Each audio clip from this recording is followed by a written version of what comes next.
Hey, thank you very much. At first, I would like to take this up. I'm really happy to see an event like that here in Europe because I think since years we said, okay, there's not enough strategy approach in our industry, and it's really great to see you all in here, so thank you very much for coming. What I'm going to talk about today is, pick a big fight, how to attack a market leader.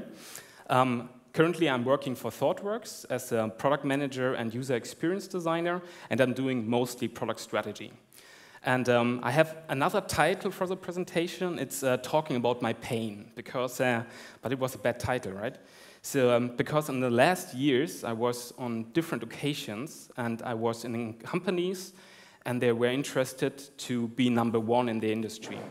And in all these companies, I experienced a lot of cool stuff, but I also experienced a lot of pain. So what I did in this presentation is a kind of case study where I aggregate a lot of the things I have learned there, and maybe it's a kind of therapy approach for me to talk about that in here, to show you what things worked and the things which failed. And I structured the presentation in 3 parts, and I'm a kind of person who thinks more in colors than in numbers. So the first part is red. Red means this is the kind of strategic background. Those are the basic thoughts behind all the things we did. After that, there's the green part. The green part means, okay, what did we concrete? What tactical approaches we did in the past? And then we have the blue thing, and the blue part is my pain. There we're talking about a kind of analysis, what worked and what failed. All right, let's start. We have, starting with the red part, I call it strategic approach.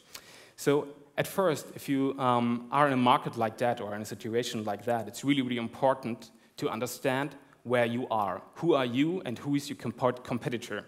So we always started with something like that. We said, okay, we analyze the market we're in, and we try to figure out what are the most important metrics out there. As I said, it's an aggregation. I cannot talk about all the stuff, so it's anonymous. You see some of the patterns you see. So on the left side, of course, we talk about revenue. The little thing shows you how big the revenue always was for the companies I worked for. Mostly the companies were second market position, third market position. The company I worked last for had a brand awareness about 19%. They had a main conversion of 6%. They were doing Scrum to develop, and they had the main conversion of around 6%. And here's the first pattern you see if you're in a market like that, and if you have a dominant player in the market, the competitor looks like that. The revenue is much bigger. It was always like 9 to 10 times bigger than the company I worked for. It was the clearly #1 in the market. Brand awareness is frustrating high. Better conversion, much more teams. So 24 teams versus 6 teams, it's really big. And also the standing teams, there are so many people working for companies like that.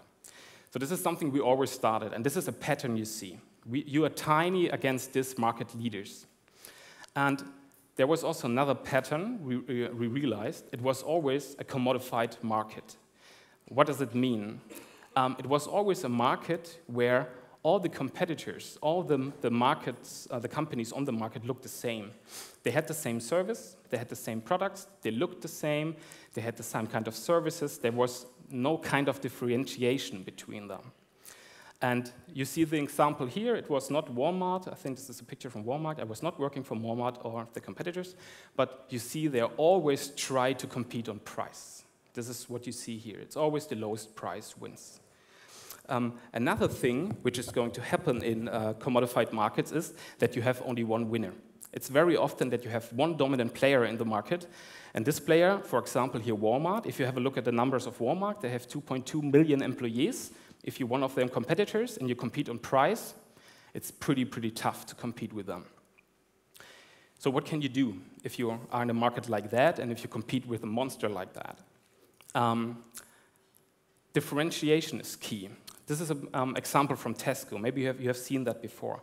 Tesco was entering the Asian market, as well as other big competitors, and they said, okay, what can we do? And what they did here is, it looks like a supermarket at the beginning, but it's just a poster on a wall with a QR code in the subway.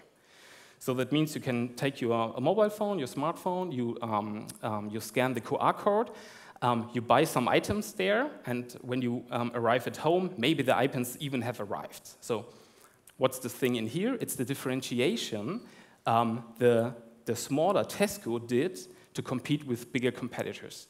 Because if you're in the subway, you do not think about price. You just say, hey, I can buy it right here. I don't care if my Coca-Cola is a little more expensive.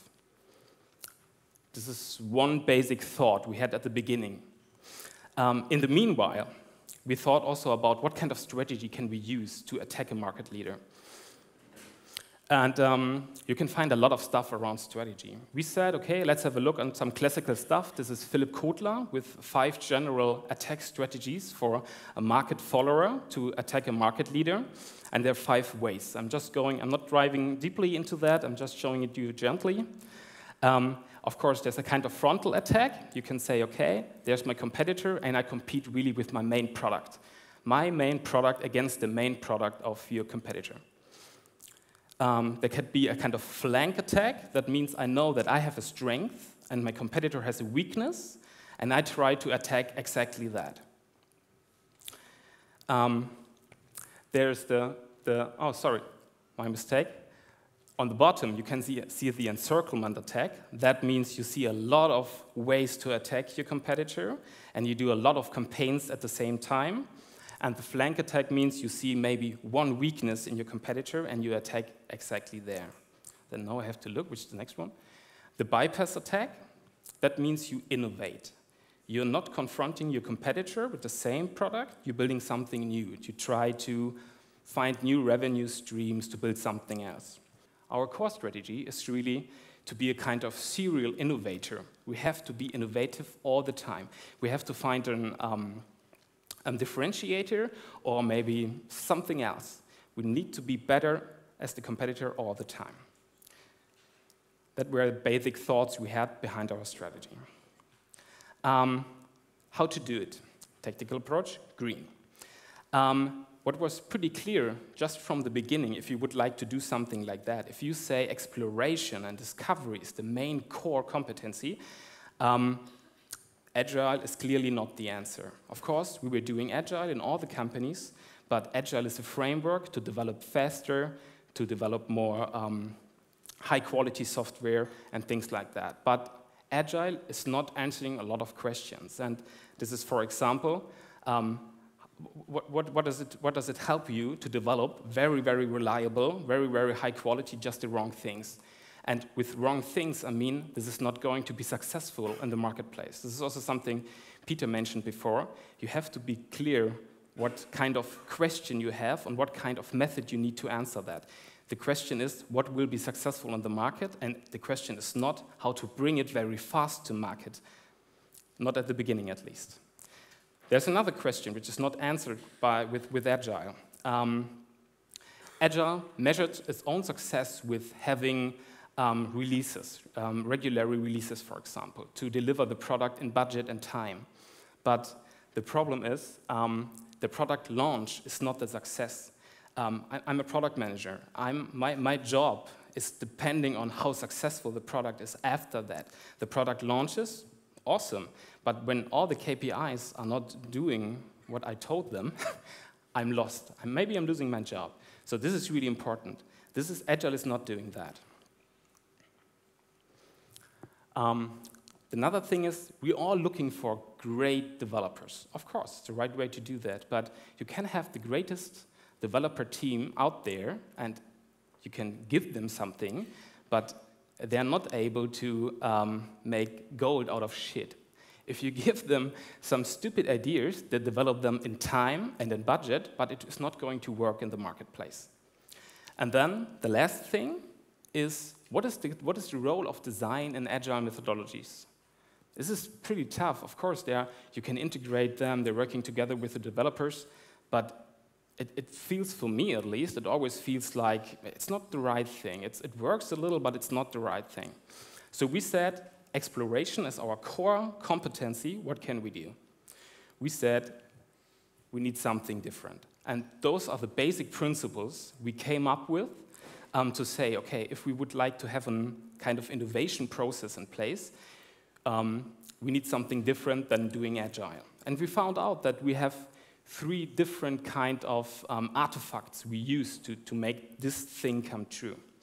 And we tried a lot of things. We said, okay, how can we integrate design into Agile? We really tried a lot, but at the end we saw it's not really working.